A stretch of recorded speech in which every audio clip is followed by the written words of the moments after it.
I'm Marie-Claude, I'm Marketing Manager for France and Africa, and I have the pleasure to be the moderator for this panel discussion that we are having today. We will tackle a few topics about Africa, challenges, ambitions, and projects for this year. So we have the pleasure to have our representative in the room, and as panelists, Jeremy Simpson, our CFO, Group CFO, Daniel Salati, Regional Sales Manager, David Eckert as Sales Manager for Grid Performance Solutions, Alan Goodson, our Sales Manager for Southern Africa, and also our special guest today, Travis Smith, who is actually Managing Director for C2C Technologies Durban, one of our representatives in South Africa. So my first question would be for you, Jeremy, and we would like to know a little bit more about the challenges and opportunities in the electrical sector in Africa. Please give us your opinion on this. Okay, thanks, Marie-Claude. Hopefully you can hear me okay. So if one looks at a picture of the world at night, you look at kind of the northern part of the world, and you've got the US and Europe. It's all lit up beautifully. Well, unless you don't like light pollution. And interestingly enough, markets like India, very surprisingly, are also heavily lit up. But then you look at vast swathes of the world, and particularly Africa, which are dark at night. Now, there are elements where you've got deserts and mountains, but it's for me a perfect illustration of the opportunity for Africa. With electricity comes the opportunity for education, so that children can grow and develop. Those children can then go on to commercial careers, which helps economic development. It facilitates healthcare. So the number of opportunities for Africa, I think, are immense. It's a wonderful continent blessed with a young, vibrant population, with enormous natural resources, and I'm proud to see Mega as being a part of enabling the continent to be a real growth engine, within the world. And we look at electricity consumption around the world; it's expected to more than double by 2040. And it's going to be developing markets like Africa, which will rely on the infrastructure, the power generation to allow people to make best use of the opportunities available to them. So I think it's a tremendously exciting time. Really delighted that I've been able to come here and experience for myself. So I think it's a wonderful time to be in Africa. Thank you, Jeremy. That was a very interesting overview of the market. And now we would like to go a bit down there in what Africa means also for Mega, what has been done since the last year, since the opening of our office, and also let's know a little bit more about the ambition for 2023, the pillars and main coming projects. So this question is for you, Daniel. Thank you so much, and I'm risking to bore the audience here because I have eventually already been talking a little bit about the strategy, but I'm very pleased to have a broader audience to visualize that strategy. So in mid of 2021, we sat together and we were looking for areas to grow, Strive initiatives and so on, and eventually we started talking about Africa, and we looked into each other's eyes and thought, well, Africa, that's important, that's impressive. What are we going to do? So we had that discussion. We were looking into each other's eyes and asking us, what is the test and measurement market like in Africa? Is it 20 million? Is it 100 million? And we all had a gut feeling, but we all didn't know. And there were a bunch of other questions which we couldn't answer, and therefore we have then decided that we need to purchase some market intelligence to give us a solid and a good foundation where we can build the mega house on for Africa and in Africa. And so we have then decided to invest a couple of 10,000 euro into that marketing intelligence. It was very, very well invested money. It answered all our questions. They have been applying 7 filters, and all the 54 countries from Africa have been going through these filters, and at the end we have had 19 priority 1 countries out of these 54 due to World Bank Index, corruption index, and other stuff like that. So these were our key priority countries where we wanted which we wanted to conquer. And then after having laid that foundation, we thought, okay, we can't put the roof right on the foundation, so we need to have some pillars to put the roof on top. And then we have been defining 3 main pillars, which are serve, support, and sustain. I'm afraid that I'm not having the time to go in detail through all of them, but what sustain or sustainability mean in regard to the Africa strategy? When we started the strategy in 21, we have had one very dominating segment called cable, which contributed with 68% to the overall turnover in Africa. That's, on the one side, it is fantastic. On the other side, it's a high risk. What if that cable segment is not going well in a certain year? So the number gonna be reduced, or the total turnover gonna be reduced quite dramatically. So the intention is and has been laid out in our sustainability strategy that we are going to reduce that 68% to 36%, if I'm not mistaken, just to reduce the dependability on that specific segment. But gonna reduce the importance doesn't mean that we are going to reduce in financial contribution, but just the relative importance from that highly dominating segment is going to be reduced by further developing the other segments, GET, LVI, power transformer, protection testing, motor rotating machine, and last but not least, GPS, of course. So that's, or these are our 3 pillars, and finally on these 3 pillars we can build a sustainable roof on top of it. And as Jim has mentioned, the goal is to at least double the turnover within 5 years, and we are on a very good way. We keep on pushing hard. Eventually to triple it, there's no promise, but just a thought. And I'm very pleased with a fantastic team, with a great management who is always supporting us, and it can't go wrong. Thank you so much. Thank you, Daniel. So now we had an overview on the strategy for Maker in Africa on the different segments. So I would like to ask to David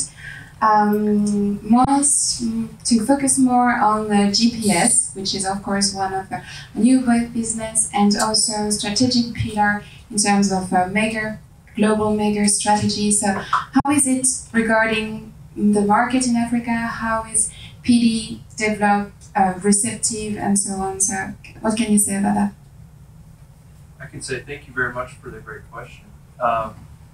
This is especially interesting in the African market. I'm very passionate about the market of grid performance solutions in Africa. So the first part of the question is how receptive are the customers to online monitoring, new types of technology, implementing partial discharge into their predictive maintenance strategy, and I would say extremely receptive. A couple examples to name, we had this fair last year, Inlet in Cape Town, and that was the first time I've ever seen, that I've experienced being at a trade show and customers waited in line to talk to us about new types of technologies and innovation in their grids. Another example is we just had a meeting yesterday with a service company for rotating machines. Actually, the lead was given to us from Travis from C2C, so thank you for that. And I didn't have to do any convincing work. He was already fully on board because he could see the value that this would help him to earn more revenue in the long run if he invests in partial discharge. Another example is we just had a meeting last week with Amotech for Kenya Power to talk about grid sensors, mega grid analytics with the MS5000. And I was very pleased with the receptiveness of the customers because we asked them, what are your challenges, what are your goals? And they completely matched what we stand for in grid performance solutions, talking about they understand that they need to work on their SAIDI figures, the outage times, and their safety to prevent outages before they occur. And they also understand that the grid is going to continue changing in the future. As Jeremy and Daniel mentioned a couple of times today in our seminar, Africa has a very large population and a very young population, which actually helps us because we see globally the type of customer who's more open to new ideas and new technologies, and they have the ambition and motivation to change is usually the younger generation, so that helps us out a lot in Africa. But then the other part of the story is unfortunately we're not far well, we can say fortunately or unfortunately depending on your interpretation, we're not far in the market in Africa for these type of technologies like partial discharge, online monitoring, and so forth, because it's very regionally dependent if technologies have been implemented yet or not. So we could say that that puts us in a good position because now we have the ability to create the market. So whenever we go to talk to customers, a lot of times we are their very first ever experience to talk about partial discharge or talk about online monitoring or grid sensors. They haven't already been approached by all of our competitors over the last 10 years or so. And so that's thanks a lot to Daniel and people like Mihai for being very active and believing in this vision of grid performance solutions and providing their support with the resources and time spent to help us create this market. And by the way, I must also apologize for sitting in for Mihai. He's at this moment probably about to walk in the door any moment now, but having a travel delay, so I'm the backup today. And the challenge we have with the market also is, since we're talking about new technologies, new ideas, and we're creating the market, even if the customers are very receptive and they are on board, they have to justify the projects and they have to build the budgets for these type of projects. So if they haven't been planned already last year or the year before that, then it's very difficult to find budget for that. And that's where we find that it's helpful to think on the long term. And we've been constantly engaging in activities over the last 2-3 years for GPS. And now we have our harvester that we recently hired yesterday to help us to collect some of these orders.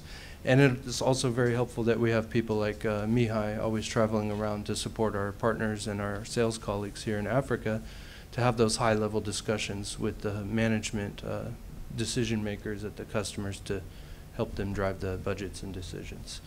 So that's it for me. Thank you. Thank you, David. So we heard a lot of ambition, a lot of projects and activities that we plan in Africa. David just started to mention that there is a team, there are people behind to be able to move forward with those projects and to achieve the ambition. So now I would like to pass over to Alan to talk about the team behind and the organization that has a regional sales manager he set up with our partners. Thank you, Marie-Claude. So what everyone knows, in the past it was me and Nats. We were doing all the segments. But as we grow, we obviously we've employed David now. David Bevan's been with us for a year. He's now looking after protection. Nats is concentrating on transformer. And Johan that joined us yesterday who is a day and a half old in Mega. Welcome. Johan will be looking after GPS. So we're all in our own roles. We can get closer to the end users, customers, and also with LVI and Get Now, Mamun will be looking after that in South Africa. I'll help Mamun, well, I'll be under him, and also looking after Baker and Bolter. And that's the way we're going to go forward in just looking after the end users and customers and all of you guys. Thank you, Marie-Claude. Thank you, Alan. So I think we are done with the question. Is there any question in the audience, maybe for our panelists? No, I'm so sorry. As we have a guest, such a special guest, I was about to forget him. Travis, apologize. So, last but not least, Travis. Yes, we have set up a new organization with our partners in South Africa. Thanks to Alan and Daniel, Thought and Strategy for Africa. So we have decided to split product and application per distributors. So Travis, please let us know how it's been as your point of view as per representative. What are the benefits of this organization that we have since 3 years, I think? Thanks, Marie-Claude.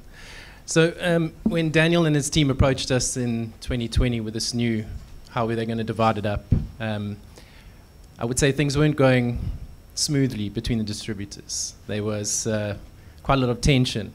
And we were unsure about this new way of doing things, to say the least. But one thing we were all in agreement with between the distributors is that something had to change. We couldn't carry on like this. And we were presented with this new idea. And although we were unsettled at first, we decided to commit and move forward. Because, South Africa is a country on its own. Each country is different, the way it's handled. And for a country like Kenya, they have Amatec, who's the sole distributor. And that works for them. It works amazingly well. But in South Africa, we've always had more than one distributor. It's never been a sole distributorship. So we've always had to be able to work together. And, saying that, South Africa is also a country unique in many, many different ways. In 1994, we just came out of apartheid, separation. But by 1995, we were dancing in the streets the moment we won the South African Rugby World Cup. And that didn't happen just because we won the World Cup. That happened because leaders in our country laid a platform, a foundation, for us to take the opportunity when it presented itself to join together, to lay our differences aside. And I mean, we're a country, we've got Zulu, Xhosa, Sotho, English, Afrikaans, that's just to name a few. So we're a lot of different cultures coming together. And I think it takes someone to be brave and someone to risk, to put a framework down, and I suppose hope that the people will put their differences aside and start working together. So jump ahead to 2022, the first Mega Africa conference, and what was happening? We were dancing together. Yeah. So, not too bad. Yeah, not too bad for some of us. Yeah. But I think it shows that in a short amount of time, we started to see that we could trust each other again. We weren't so afraid to share our successes and our failures between distributors. And when I wasn't doing so well, instead of being envious of my brothers and sisters and distributors and how well they were doing, I was inspired by it, because we weren't competing against each other anymore. We now had our own product baskets to focus on and to support each other in. And that allowed our relationships to develop from competitors to, we started to become a family.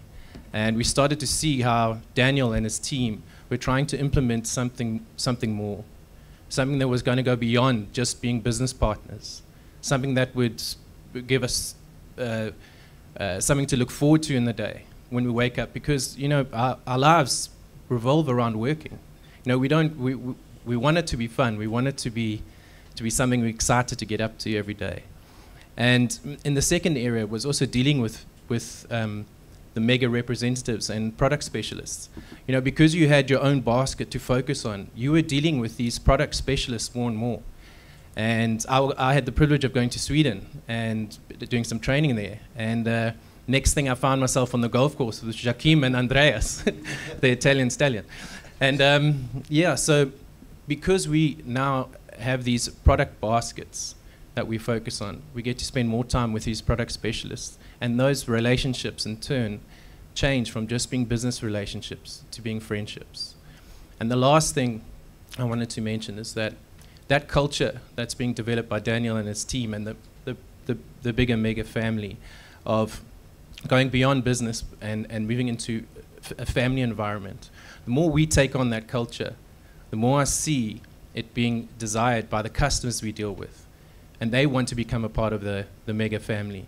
And the client that I spoke to about the PD yesterday, that client has seen what we're doing and he wants to be a part of it, to the point where he's asked to be an approved mega test center.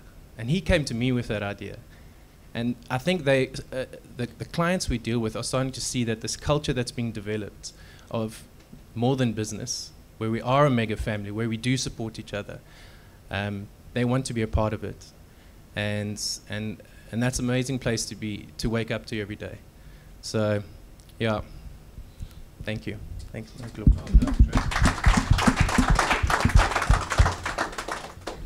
Thank you so much, Travis. I think it was really well phrased, a beautiful testimonial from our representative. I noticed few words that were very powerful in what he says, talking about friendship, relationship, but also culture. You know how it is important that that we share our values, but like we make them also real and that we live them every day. So that was a good example. Thank you for that, Travis. I would also say that this representative meeting is also to strengthen those relations and this friendship that you were mentioning. So that's why we are very happy to have you for those 3 days. And looking forward for the next project for 2023. Thank you very much and have a nice afternoon.